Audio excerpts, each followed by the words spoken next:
You may think both Batman and the Green Hornet have a lot in common at first glance, like secret identities and millionaire lifestyles, sidekicks, 60s TV shows and comic books, movies, and more famously cars, but there are some subtle differences between the two. One has been a big hit and is the inspiration for some epic toys over the last 70 plus years. The other, sadly, is the Green Hornet, but there is hope, and I'm here to fight the corner for the underdog. Hello, I'm Mark and welcome to Brooks Collectibles Shop and Toy Museum.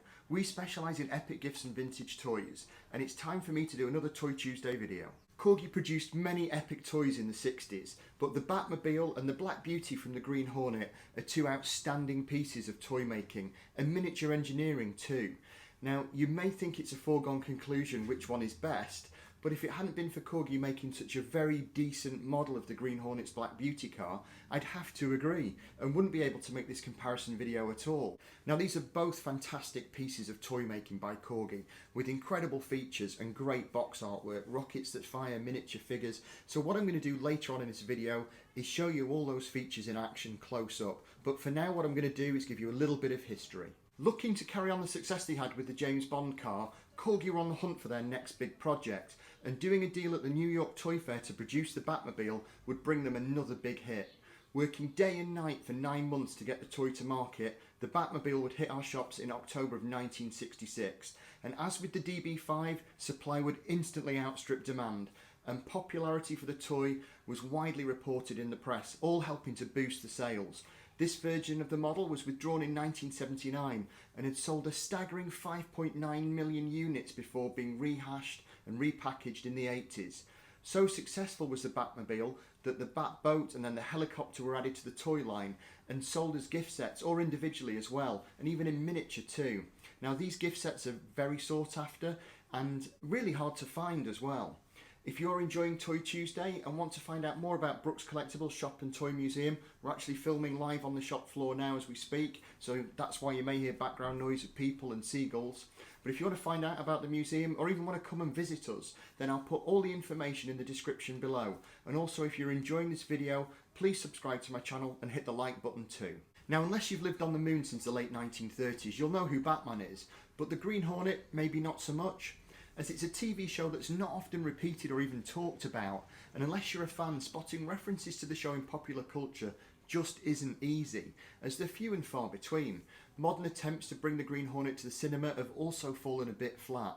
Possibly the most well-known reference to the show is in Kill Bill, with the use of the Green Hornet's theme tune, and also the costumes worn by the Crazy 88 in that brilliant epic fight scene in Charlie Brown's bar, all showcasing Tarantino's genius at using pop culture references in his films, and also subtly paying tribute to Bruce Lee at the same time.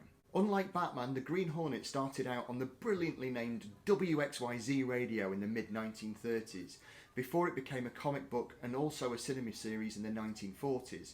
The original radio programme, the character of Britt Reed, who's the Green Hornet, was the grandnephew of the Lone Ranger, I think that's right, yeah, was the grandnephew of the Lone Ranger, because both characters, the Lone Ranger and the Green Hornet, had the same creator. The character's origin story has also changed a bit over the years, but it's the TV show of the 60s that I want to concentrate on, and particularly this toy by Corgi that I'm interested in. The only reason I can think that Corgi made Black Beauty is because of Batman and that seagull. Is because of Batman and the success they had with the Batmobile. Sadly, the Green Hornet only lasted one series, and the toy was deleted in 1972. Sales weren't great either, at around 800,000 units sold. It may be a bit more, but a fire at the Corgi factory meant that some of the sales figures were lost, along with many other cool toys as well. When you compare that to the Batmobile at 5.9 million units, this really was a disaster, and it's really strange that compared to the Batmobile, we often see more mint Green Hornet toys than we do Batmobiles, possibly because they were played with more and many people here didn't really know what the Green Hornet was. Okay, so I think it's about time we had a look at the features and what these toys actually do. This is really exciting for me. I'm tingling with excitement and being transported back to being that small child who opened these toys and played with them for the first time. Now, I have a bit of a confession to make.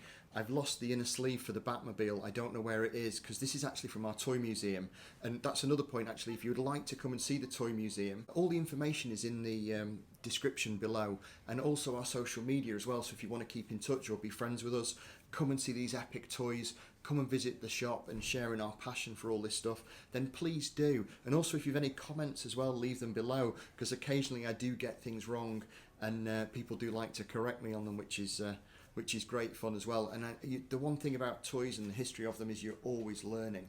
Now, you'll hear lots of background noise. As I say, we're on the shop floor, we are physically open, there are people outside, there's lots of life going on, and that's what I love about this job.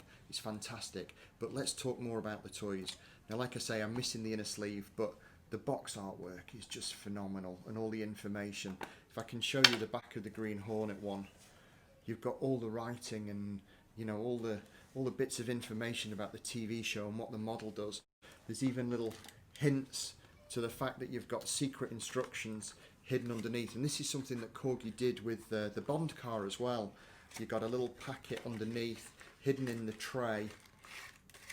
This one is a little bit, all the missiles and things are just falling out there, but you've got a packet with your secret instructions inside. There's all the bits on what the toy does. You've got, I think that was a radar in the TV show, but it fires out the back. And it really does fire as well, and what I'll do is I'll fire it in a separate video and add it to this, and also try and do it in slow motion as well so you can see it. And the front of this car flips down, and you've another missile there. You've also, and this is a technical term, there's a little turny bit underneath so you can have the Green Hornet shooting out the side of the car. And you've also got the figure of Kato, which is not picking up very well, driving it as well.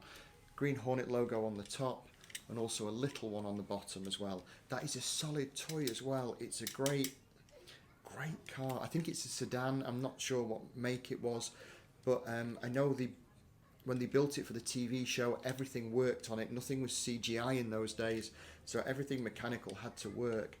And I think that's a great looking vehicle. So the Batmobile again as well, you've got this, I think it's a cable cutter or wire cutter at the front. You've got Batman logos in the wheels. You've got two really great figures inside as well with lots of detail on them. They must have been hand painted, which kind of boggles the brain. Also you've got the flames that come in and out at the back, and you've got the firing missiles. If you turn that wheel, that's a great sound. That just reminds me of my childhood. And then you've got a really cool Batman underneath it as well. What a fantastic toy. What two fantastic toys, really. Oh, I'm having so much fun. I really am.